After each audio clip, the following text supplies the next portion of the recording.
आइली एक आदर्श गांव, जहां पंचायती राज व्यवस्था का सफलतापूर्वक कार्यान्वयन हुआ है।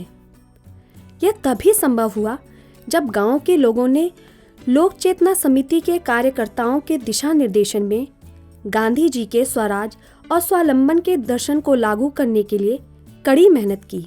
ये लोक चेतना समिति के जो पदाधिकारी लोग हैं, ये हमारे गांव में आकर के हम लोगों को इस ढंग से शिक्षित किए, इस ढंग से व्यवस्था को बताए, जिसकी वजह से आज इस गांव में लोग जागरूक हैं और साथ में ये लोग हम लोगों का सहयोग भी करते हैं। समय समय पर महीने में एक बार मीटिंग होती है लोक चेतना समिति की, उस मीटिंग में प्रस्ताव पास किया जाता है। उस प्रस्ताव के माध्यम से काम होता है। जैसे स्कूल में मिड डे मील है, स्कूल में बच्चे कायदे से पढ़ रहे हैं, नहीं पढ़ रहे हैं, मास्टर ढंग से आ रहे हैं, नहीं आ रहे हैं, क्या है, क्या कमी है, क्या बेसी है, ये सब हम लोग करते हैं। मैं ग्राम प्रधान आइली का, मेरा नाम फागूराम। हमारा एक सौगंध है कि मैं गांव में जौन विकास का पैसा आए वो विकास में लगाई। लोग चेतना जब से गांव में हमारे प्रचार प्रसार किए, तब तक लोग जनता के ये जरूर जागरूक किए कि ब्लॉक पर जाइए, काम मांगिए। तालाब के देवल गए लोक चेतना के तहत कि हमारे गांव का तालाब का सुंदरीकरण कराओ बदे। लोक चेतना के तहत मजूर जाकर बीडीओ से दबाव बनाते हैं। हम लोग बीडीओ के भी कई दफ़े सूचना दिया कि हमारे गांव का पोखरा का सुंदरीकरण कराया जा, हमारे गांव का समस्या का कुछ हल कराया जा। जो समस्या है गांव का, कुछ नारी चक्रोट खड़ंजा, मैं पंचायत भवन व्यायामशाला का मरम्मत, कुछ नया काम गांव में करौली। लेकिन पहले साल अधिक कच्चा काम करवाया, हमारे गांव में पक्का काम मैं ज़्यादा कराया। लोक चेतना समिति के कार्यकर्ताओं की देखरेख में स्वास्थ्यकर्मी गांव के हर एक परिवार से भेंट करती हैं और उनके स्वास्थ्य के हर पहलू पर निगरानी रखती हैं। समिति के कार्यकर्ता इलाके के हर शिक्षा संस्थान की भी निगरानी रखते हैं। मैं प्रधानाध्यापक प्राथमिक विद्यालय आइली में हूँ। मेरा नाम सुमन देवी है। यहाँ पर मेरे 87 बच्चे हैं और यहाँ पर हमको प्रधान के द्वारा खाना मिलता है, एमडीएम मिलता है और डिलेस भी बच्चों को मिलता है और कपड़े और बच्चों को छात्रवृत्ति भी मिलती है और बच्चों को पाठ्य पुस्तक भी मिलती है। निःशुल्क वितरण होता है बच्चों को। यहाँ विद्यालय में बच्चों के लिए निःशुल्क पाठ्य पुस्तक और निःशुल्क ड्रेस वितरण किया जाता है। शासन की योजना है और साथ में प्रोत्साहन में बच्चों को मीना रेडियो कार्यक्रम भी सुनाया जाता है और एमडीएम मिड डे मील योजना संचालित है विद्यालय में। आइली गांव के युवा लोगों को भी लोक चेतना का सहयोग मिलता है ताकि उनकी युवा शक्ति का उपयोग समाज के विकास के लिए हो सके। सर, मेरा नाम प्रदीप कुमार पटेल है और मैं युवा संगठन का अध्यक्ष हूँ और अपने टीम का कैप्टन भी हूँ। लोक चेतना समिति की बहुत योगदान हो रही है हम लोगों के गांव के लिए और जो काम पड़ रहा है हम लोग बुला रहे हैं तो यहाँ पे आकर के मीटिंग कर रहे हैं और सभी जानकारियाँ दे रहे हैं और जो नेट वॉलीबॉल के लिए बोले थे तो वो ला करके हम लोगों के दिए हैं, जो हम लोग खेल रहे हैं और भी आश्वासन दे रहे हैं कि जो भी काम आप लोगों को सहयोग चाहिए हम आप लोगों का करेंगे। इसलिए हम इन लोगों के साथ हैं, इन लोगों के साथ मिल करके हम लोग भी कार्य करना चाहते हैं जो कि सही काम के लिए उपयोगी है। इस तरह आइली को एक आदर्श पंचायत कह सकते हैं।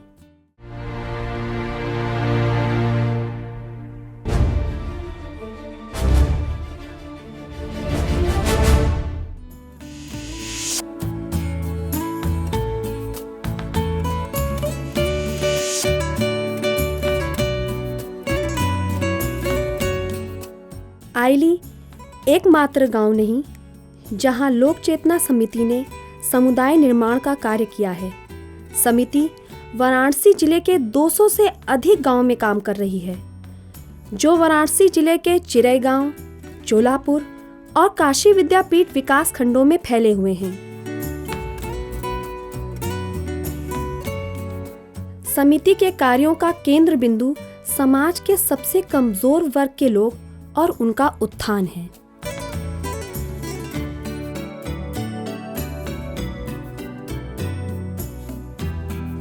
जिस न्यायपूर्ण लोकतांत्रिक एवं धर्मनिरपेक्ष समाज का दर्शन भारतीय संविधान ने दिया है, उस समाज का निर्माण ही लोक चेतना समिति का दर्शन है।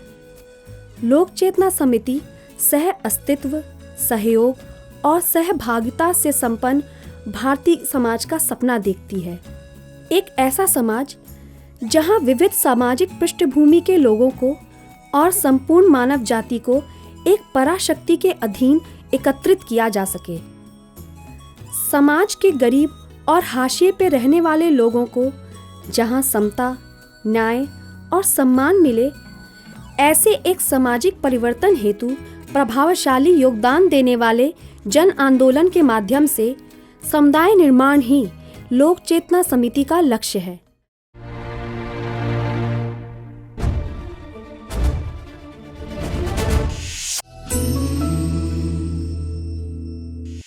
दुनिया का सबसे पुराना जीवंत शहर वाराणसी माना जाता है। इसे ज्ञान और मोक्ष की नगरी भी कहते हैं। इस प्राचीन शहर से 10 किलोमीटर की दूरी पर विश्व प्रसिद्ध सारनाथ स्थित है, जहां भगवान बुद्ध ने अपना पहला प्रवचन दिया था। इसी सारनाथ में ही सन 1992 में नीति भाई और लिली बहन ने मिलकर लोक चेतना समिति की स्थापना की थी। शुरुआत में लिली बहन ने आसपास के गरीब महिलाओं और युवाओं से संपर्क किया। इन महिलाओं और युवाओं की मदद से जन जागरूकता का कार्यक्रम चलाया। उन्होंने महिलाओं और युवाओं को समाज सेवा के कार्य में सहभागिता देने के लिए प्रेरित किया। कुछ समय बाद नीति भाई उनके साथ जुड़ गए। सन 1994 में इन दोनों ने राष्ट्रपिता महात्मा गांधी का स्वराज, लोकनायक जयप्रकाश की लोक समिति और दलितों का मसीहा भीमराव अंबेडकर के समतावादी विचारों को अपनाते हुए विख्यात गांधीवादी श्री रामचंद्र राही, अमरनाथ भाई जैसे समाज सेवियों के साथ मिलकर लोक चेतना समिति की स्थापना की और एक समाज सेवी संस्था के रूप में उसका पंजीकरण किया। तब से गरीबों को अनुप्राणित, शिक्षित और संगठित करने तथा समुदाय निर्माण की निरंतर प्रक्रिया में सहभागिता सुनिश्चित करने में समिति सक्रिय रूप से कार्यरत है। हमने इस संस्था की स्थापना इस दृष्टि से की थी कि समाज के सामान्य मनुष्य, अंतिम मनुष्य के अंदर एक जिम्मेदार नागरिक होने की भावना जगाई जाए। वह अपने क्षमता से, अपनी बुद्धि से अपनी समस्याओं को हल करने लायक बन सके। इस प्रक्रिया में लोक कलाकारों के दल ने जागरूकता के गीत और नुक्कड़ नाटक के माध्यम से गांव-गांव का भ्रमण किया। 90 के दशक में समिति का कार्यालय सारनाथ के निकट एक किराए के मकान में था, जो बाद में बरियासनपुर गांव के एक किराए के मकान पर स्थानांतरित हुआ।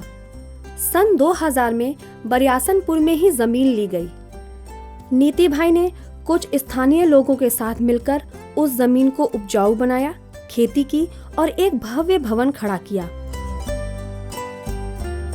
सुंदर पर्यावरण के बीच स्थित यह भवन आज एक सेवा आश्रम के रूप में कार्य कर रहा है।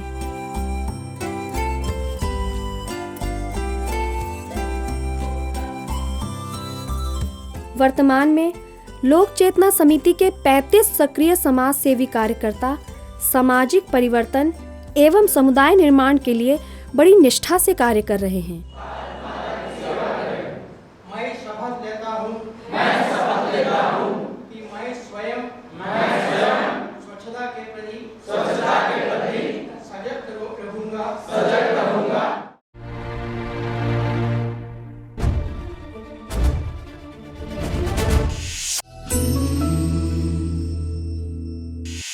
समुदाय निर्माण के लक्ष्य को पूरा करने के लिए समिति के कार्यकर्ता हाशिए पे रहने वाले गरीब ग्रामीण समुदायों के साथ जमीनी धरातल पे संवाद और सहभागिता का ठोस तरीका अपनाते हैं।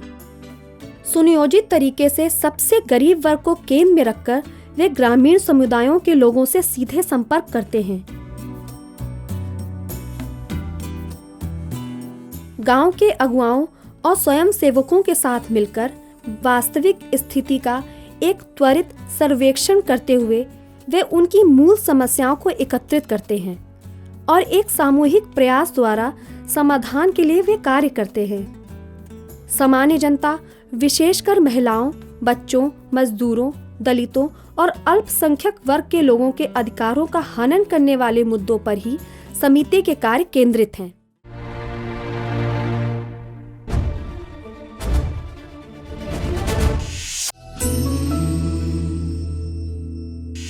पितृसत्तात्मक भारतीय समाज में महिलाओं के सशक्तिकरण के लिए लोक चेतना समिति विशेष रूप से विभिन्न स्तर की महिला समितियां बनाती हैं। इन्हें महिला चेतना समिति कहते हैं। इन महिला चेतना समितियों के द्वारा महिलाओं को पुरुषों के दखलंदाज के बिना अपने निर्णय लेने के अवसर प्राप्त होते हैं और सशक्तिकरण का सबसे अहम पहलू यही है। महिला चेतना समिति की स्थापना क्यों हुई और इससे महिलाओं को क्या लाभ हुआ, इसके बारे में समिति की संस्थापिका लिली बहन बताती हैं। हमारा ये सोच था, महिलाओं को ऊपर ये अत्याचार चल रहा है, उन लोगों का अशिक्षा, असमानता, आर्थिक स्थिति में वो कमजोरियाँ समाज में उभर कर आ रही है। जो भी समस्या है उसको समाधान ढूंढने के लिए एक सशक्त संगठन हो, उसमें लोगों का पूरी भागीदारी रहे, इस उद्देश्य से भी हम लोग इसको बनाया। 90 में काम शुरू किया। 20 साल के बाद हम ये बता सकते हैं ये संगठन महिलाओं को अपने पैर पर खड़ा होने के लिए हर प्रकार का सहाय कर सकते हैं।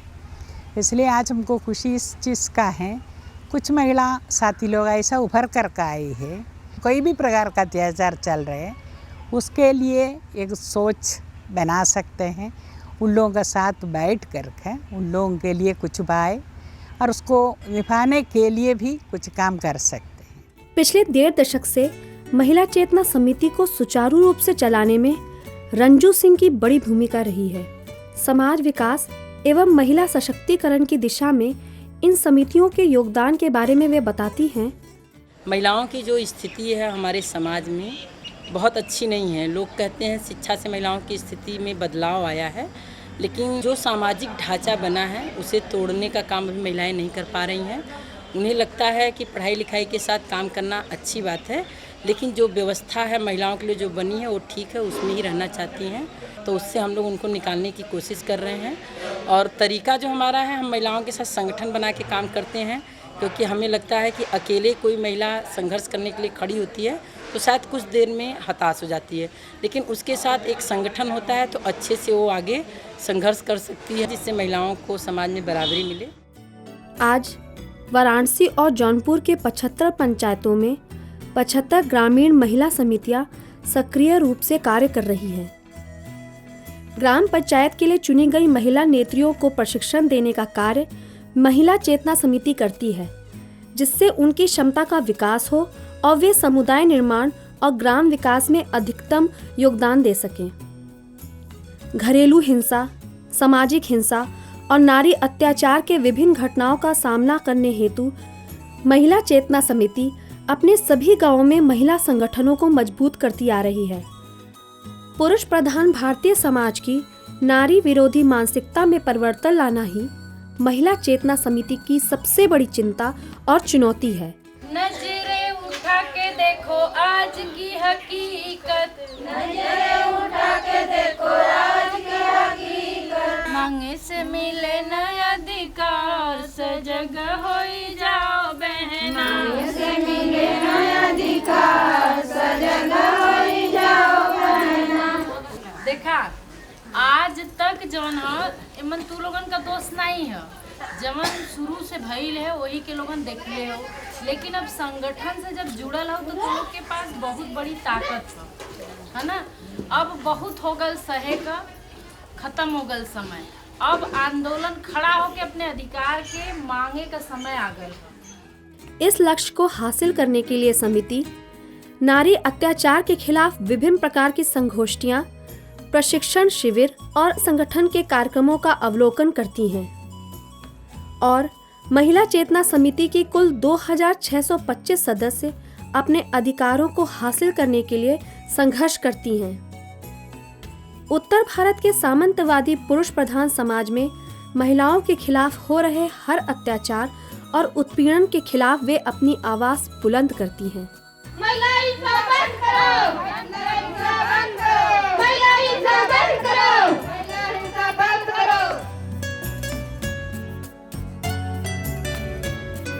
पारिवारिक लड़ाइयों से निपटने के लिए लोक चेतना समिति के पास एक समस्या निवारण इकाई है।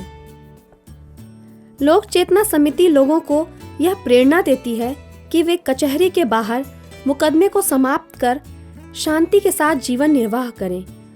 संपत्ति पर महिलाओं के स्वामित्व के अधिकार के लिए महिला समितियां संघर्ष करती आ रही हैं और उसका परिणाम यह हुआ कि आज बहुत सारे मकान और जमीन जायदाद महिलाओं के नाम पे पंजीकृत हैं।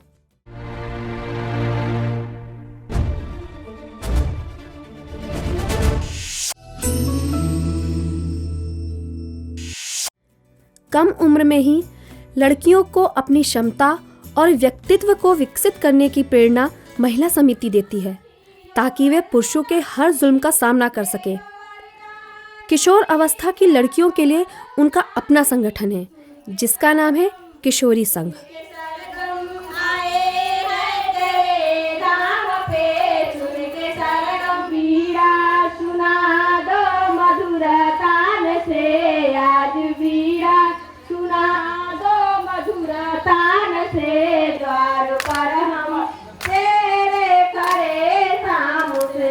किशोरियों को बहुत बड़ी बड़ी कानून बनाए जाते हैं, लेकिन उस कानून को पारित किया जाता है लेकिन वहीं तक रुक जाता है, उसको आगे बढ़ाकर कार्रवाई नहीं किया जाता है उस पर। पहली बात है अवसर की समानता। रिजल्ट आता है तो आप देखिए लड़कियां हर बार बाजी मारती हैं, कहीं पे भी लड़कियां कम पाई जाती हैं। जब दोनों जगह पे कहीं पे भी आप तुलना करके देखिए, दोनों को एक ही मुकाबले में खड़ा करिए, जब हम किसी से कम नहीं तो हमारे साथ भेदभाव क्यों? सवाल है कि किशोरियों का मंजिल क्या है, क्योंकि हमको एक लक्ष्य है जीवन में अपने को तैयार करना, समाज का जो भी समाज है उसके साथ जीने के लिए हमको ताकत चाहिए।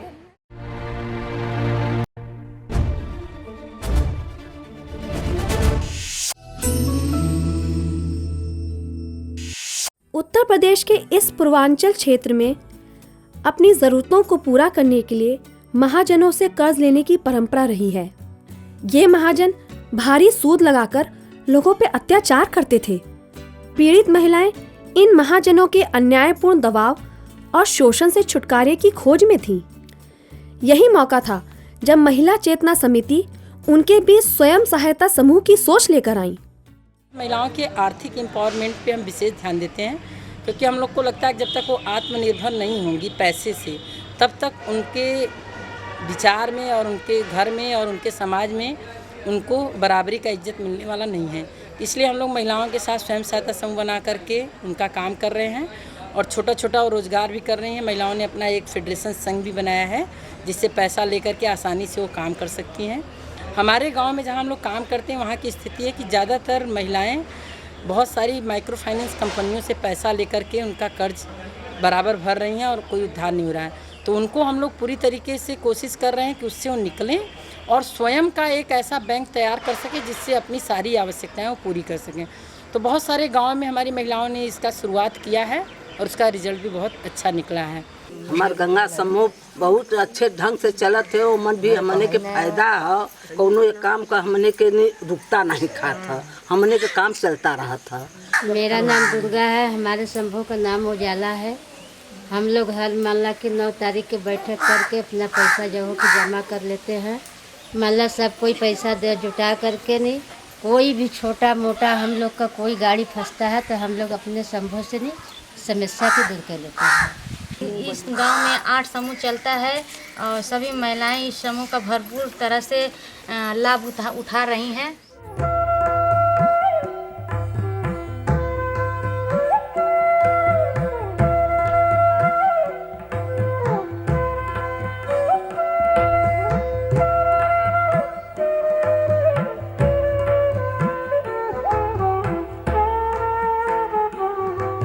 जैसे नाम है वैसे स्वयं सहायता समूह अपनी सहायता करने में बहुत ही कारगर साबित हुए हैं। इन समूहों के सदस्य छोटी बचत करती हैं, उसे एकत्रित करती हैं और वे छोटे उद्यमों को आरंभ करने हेतु अपने सामुदायिक कोष से कर्ज लेती हैं।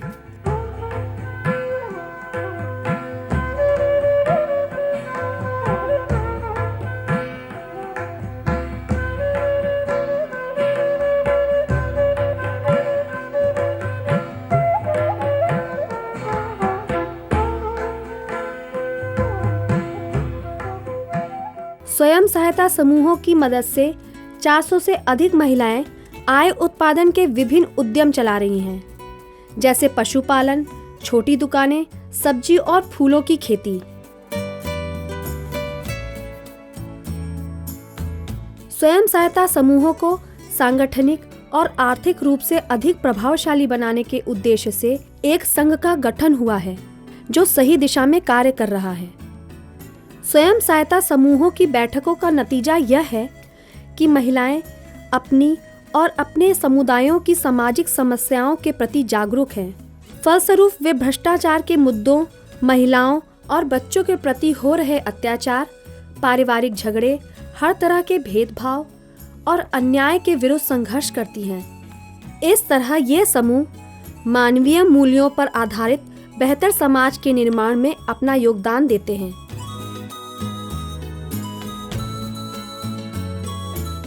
आज के बाजारीकरण के दौर में जिस तरह से बाजार, माइक्रो क्रेडिट वगैरह वगैरह ये सब चीज़ें समाज में बहुत आगे बढ़ी हैं, आई हैं और वो आम तौर से लोगों का शोषण ही कर रही हैं। मैं समझता हूँ कि लोक चेतना समिति और महिला चेतना समिति जो दोनों हैं वो निश्चित तौर से उसका एक वैकल्पिकी का निर्माण कर रहे हैं। आज के समसामयिक हिंदुस्तान में जिस तरह से बड़ी एक निराशा भी दिखलाई पड़ती है, जिसे कहते हैं हम होमो इकोनॉमिकस, लोग बहुत ज़्यादा सचेतन हो गए हैं अपने पैसे के बारे में, तमाम चीज़ों के बारे में। ये संगठन कार्य कर रहा है और मैं समझता हूँ कि ऐतिहासिक तौर पे बनारस के इतिहास में निश्चित तौर से इसकी एक बहुत बड़ी भूमिका है। एक मॉडल के रूप में ये देश के अंदर जाना चाहिए।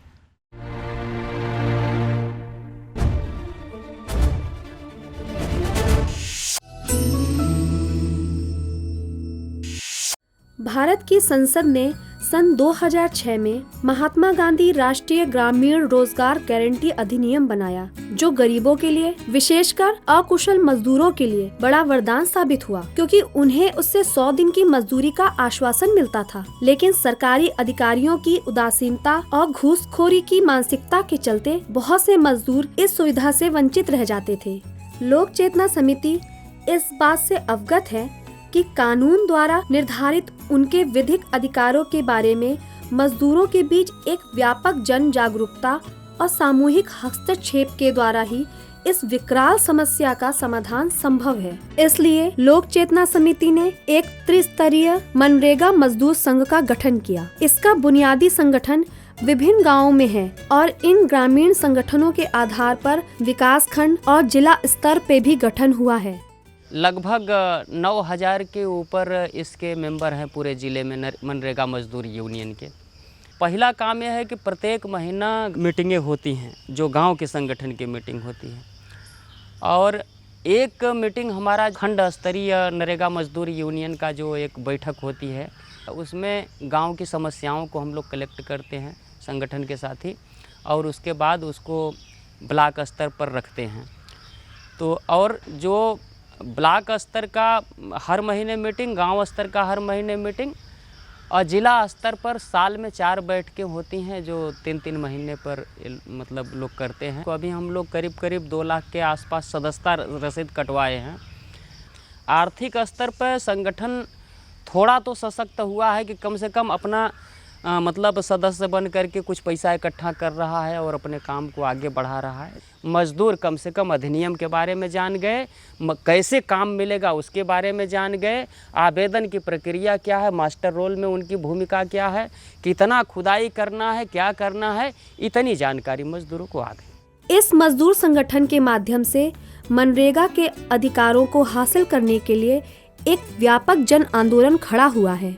वर्तमान में लोक चेतना के कार्य क्षेत्र के गांव से 8000 से अधिक मजदूर, जिनमें महिला मजदूरों की संख्या अधिक है, इस यूनियन की सदस्य हैं। सदस्यों को नियमित रूप से काम दिलवाने में यूनियन सफल रहा है। इन प्रयासों का असर आसपास के उन गांवों में भी हुआ है जहां संगठन नहीं है, और बहुत से लोग अपने काम के अधिकार का सदुपयोग कर रहे हैं। मनरेगा के विषय में ये बताना चाहता हूँ कि मनरेगा के विषय में जो पहले होता था, कहीं न कहीं मजदूर काम करते थे तो तमाम विसंगतियों के बाद या तो मजदूरी नहीं मिल पाती थी, या काम कम होता था, या उनको हमारे मजदूरों को पूरी जानकारी नहीं होती थी। लोक चेतना समिति ने इतना ज़रूर किया कि गाँव में नरेगा मजदूर यूनियन बना करके पूरे जनपद स्तर पे सारे मजदूरों को वह बताने का काम करते हैं कि आप इतना काम करेंगे, इतने के बदले इतनी मजदूरी मिलेगी। यह एक बड़ी बात है कि आज लोग अपने अधिकारों को लेकर के कम से कम जिला मुख्यालय पर और ब्लॉक पर आकर के, चाहे खंड विकास अधिकारी हों, चाहे जिला पंचायत राज अधिकारी हों, चाहे डीएम हों, सबसे अपनी शिकायत करते हैं कि हमारे ग्राम पंचायतों में यह है, हमारे अधिकारों के साथ इस तरह से खिलवाड़ किया जा रहा है, हमें अधिकार मिलना चाहिए। जिलाधिकारी से जब भी कोई शिकायत तहसील दिवस पर या इस तरह से लोग जा कर के करते हैं, तो उसका परिणाम यह है कि तुरंत, चाहे खंड विकास अधिकारी हो, चाहे उस ग्राम पंचायत का ग्राम प्रधान हो या उस पंचायत का सेक्रेटरी हो, तुरंत एक्शन लेते हुए उस पर अविलंब कार्रवाई करने का काम करते हैं। इन चीज़ों को स्पष्ट रूप से बताने का काम अगर गांव में कोई कर रहा है तो लोक चेतना समिति के लोग कर रहे हैं। सरकार के उच्च अधिकारी और भ्रष्टाचार की आदत से लाचार स्थानीय अधिकारी भी यूनियन की मांगों को मानने और समर्थन करने के लिए मजबूर हैं।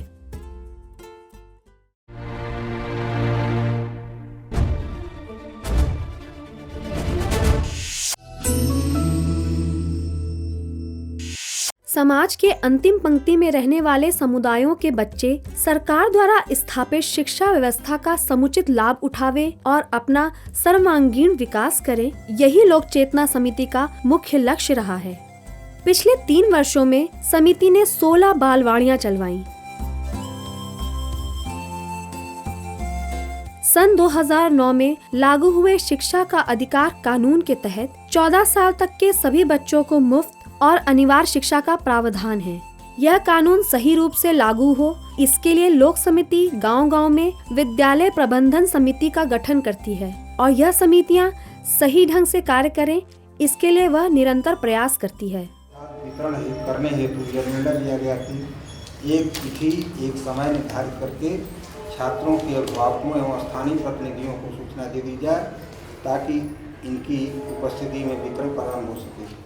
इस प्रबंध समिति से इतना बड़ा फ़ायदा मिला कि जो कि स्वयं गार्जियन के अंदर एक चेतना आ गई कि हम जो कि किस तरह से जो कि निगरानी रख सकते हैं, और इसका परिणाम भी बहुत बढ़िया मिल रहा है। समय से अध्यापक विद्यालय आ रहे हैं, पढ़ाई हो रही है, हर गुणवत्ता का सुधार है। इसमें चेतना समिति का भी बहुत अच्छा हम जो कि धन्यवाद देंगे।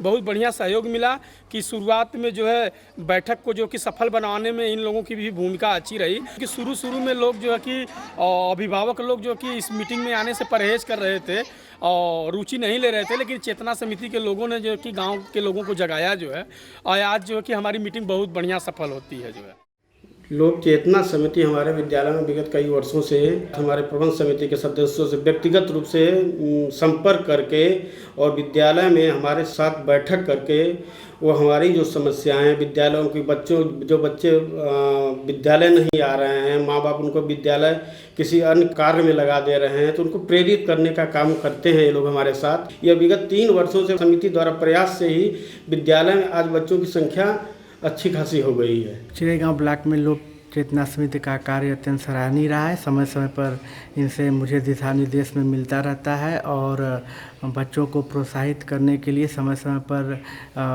इनके द्वारा जो भी व्यक्ति आते हैं, जो भी लोग आते हैं और अच्छी बात ही बताते हैं बच्चों को। सभी बच्चे जो है गुणवत्तापूर्ण शिक्षा प्राप्त करते हैं। सभी अध्यापक समय से आते हैं। यहाँ शिक्षण का माहौल अत्यंत अच्छा है। सरकारी विद्यालयों में पढ़ने वाले बच्चों के सर्वांगीण विकास के लिए समिति बाल दिवस जैसे अवसरों पर इन बच्चों को सांस्कृतिक कार्यक्रमों की प्रस्तुति के लिए अवसर प्रदान करती है।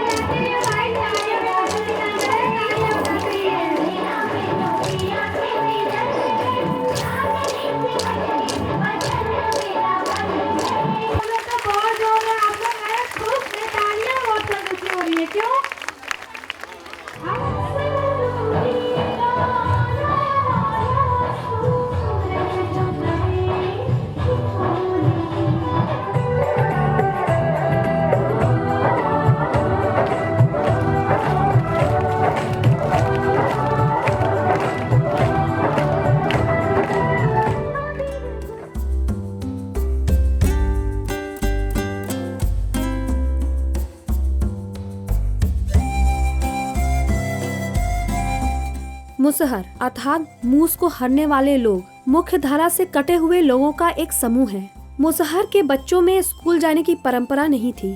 विशेषकर बालिकाएं शिक्षा से पूरी तरह वंचित रह जाती थी। इस सामाजिक कुरीति के उन्मूलन के लिए लोक चेतना ने बरियासनपुर स्थित अपने मुख्यालय में एक छात्रावास बनाया, जिसमें 20 बालिकाएं रहकर पढ़ती हैं। इसमें अधिकांश मुसहर बच्चे हैं और कुछ बच्चे दूसरे दलित और मुस्लिम समुदाय के भी हैं।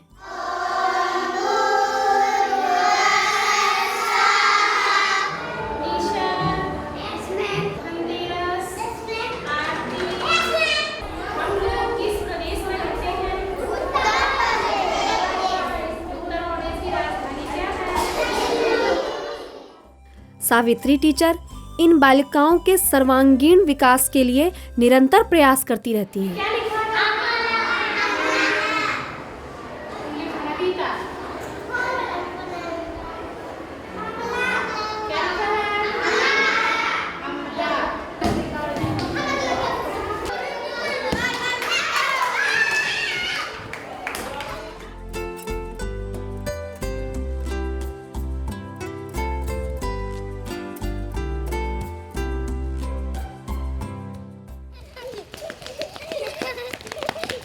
ये बच्चे आसपास के सरकारी और वित्तीय सहायता प्राप्त निजी स्कूलों में पढ़ाई करते हैं।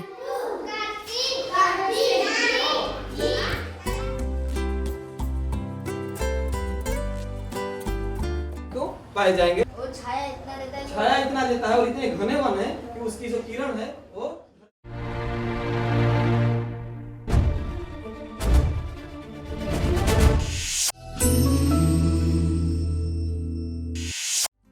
लोक चेतना समिति ये विश्वास करती है कि समुदाय के विकलांग लोगों की जरूरतों के प्रति अन्य लोग संवेदनशील बने, तभी समुदाय निर्माण संभव होगा। लिलियाने फाउंडेशन संस्था की मदद से लोक चेतना गांव समुदाय के लोगों को क्षेत्र के विकलांग बच्चों की देखभाल के लिए प्रेरित करती है।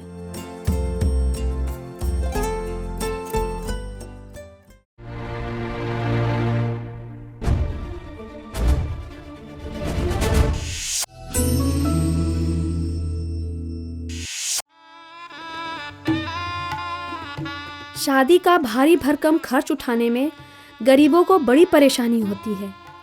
ऐसे में लोक चेतना समिति स्थानीय समुदायों के लोगों को सामूहिक रूप से यह जिम्मेदारी उठाने के लिए मदद करती है।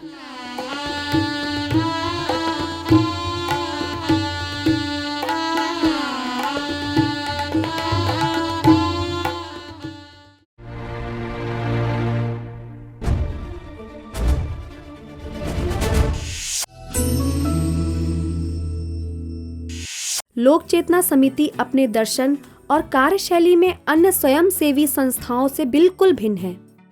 लोक चेतना समिति अन्य एनजीओ से थोड़ा चेंज भी है। सारे कार्यक्रमों में, चाहे छोटा कार्यक्रम हो चाहे बड़ा कार्यक्रम, मीटिंग से लेके, धरना से लेके, सम्मेलन से लेके, सारे कार्यक्रमों में हमारे जो भी प्रतिभागी गांव से आते हैं स्वयं अपना खर्च करके आते हैं और पूरे ईमानदारी से कार्यक्रम में चीज़ों को सीखते हैं, क्योंकि उनको लगता है कि वे उनका खुद का कार्यक्रम है। जब स्वयं का कुछ खर्च करके आते हैं तो उनको लगता है कि मेरा अपना कार्यक्रम है और ध्यान से उन चीज़ों को सुनते हैं और अपने जीवन में बदलाव लाते हैं।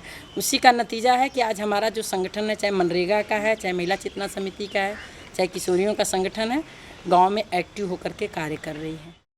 लोक चेतना समिति अन्य संस्थाओं से भिन्न इस मानी में है कि सरकारी, गैर सरकारी, साधन संपन्न और समाज को कुछ देने वाले एजेंसियों के और आम आदमी के बीच बिचौलिए का काम नहीं करता।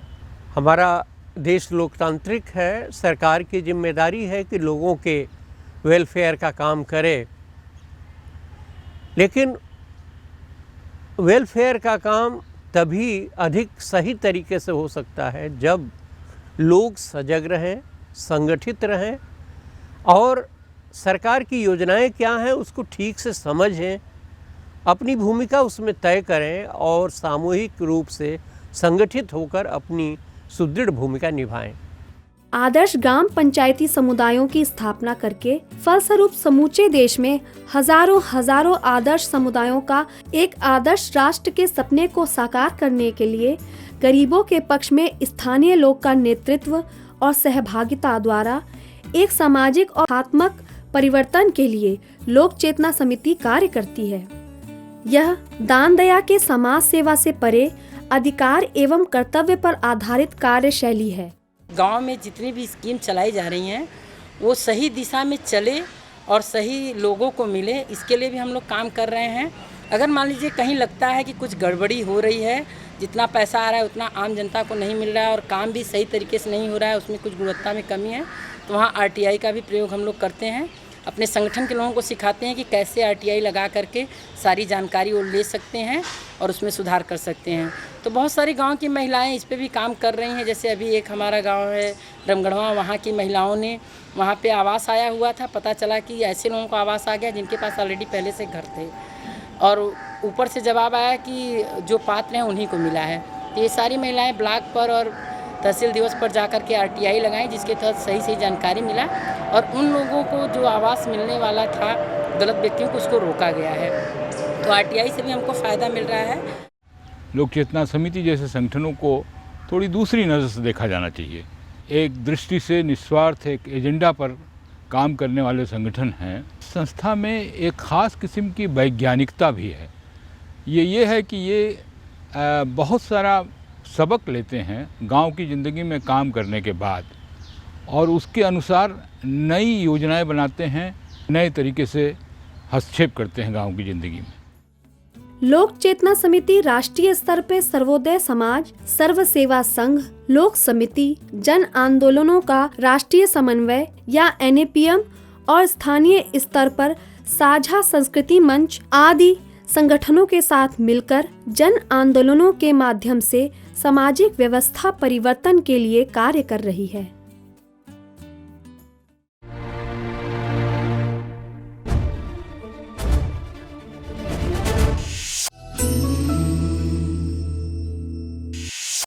लोक चेतना के कार्यकर्ता आध्यात्मिक लोग हैं। यह आध्यात्मिकता सर्वधर्म समभाव और समावेशी आध्यात्मिकता है।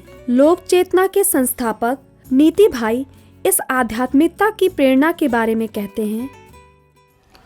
लोक चेतना समिति के शुरुआत से ही ये अमीर लोगों का विचार था कि पूरी समिति एक सर्वधर्म समभाव पर विश्वास रख करके निष्ठा से सभी लोगों के भलाई के लिए काम करना है। मेरे जीवन का ही एक अनुभव रहा, दुनिया में केवल एकमात्र ईश्वर है, वही सर्वशक्तिमान है। वही ईश्वर मेरे जीवन में प्रभु ईसा के माध्यम से पिता के रूप में आ गया।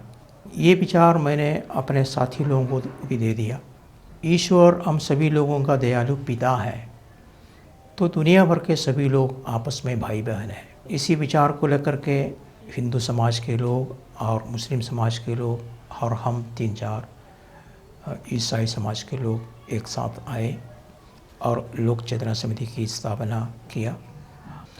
और मनुष्य शरीर जो है इसी दुनिया के सबसे बड़ा सुंदर मंदिर है। इसी मंदिर की रक्षा के लिए ही काम करना है।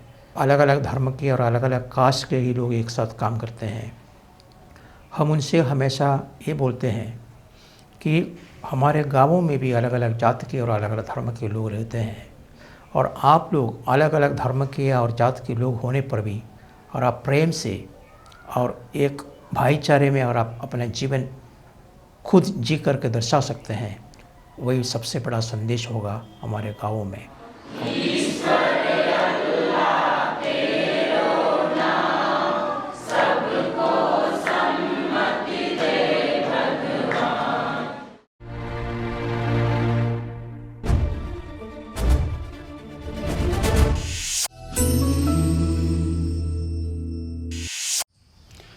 लोक चेतना समिति पिछले 20 सालों से गरीब और निचले स्तर के लोगों के साथ काम करते आ रही है। ये कार्य स्थानीय लोगों के सहयोग से ही हम लोग कर रहे हैं और ये हमारे लिए पर्याप्त नहीं है। आपसे नम्र निवेदन है, आप अपने तन मन धन से लोक चेतना समिति का सहयोग करें और इस काम को आगे बढ़ाने के लिए हमारे साथ आप भी जुड़ जाइए। लोक चेतना समिति के माध्यम से हम अपील करना चाहेंगे कि लोकतंत्र आज भारत का जहां आकर ठिठक गया है, लगता है जैसे लोकतंत्र का अपहरण हो गया हो, नेताशाही द्वारा, नौकरशाही द्वारा, थैली शाहों के द्वारा। उसको हमें बदल देना है और सचमुच में लोगों का तंत्र बनाना है। तंत्र लोक के बदले लोकतंत्र बनाना है। यही हमारी इस देश के लोगों से अपील है। उस दिशा में सोचना और काम करना चाहिए हमें।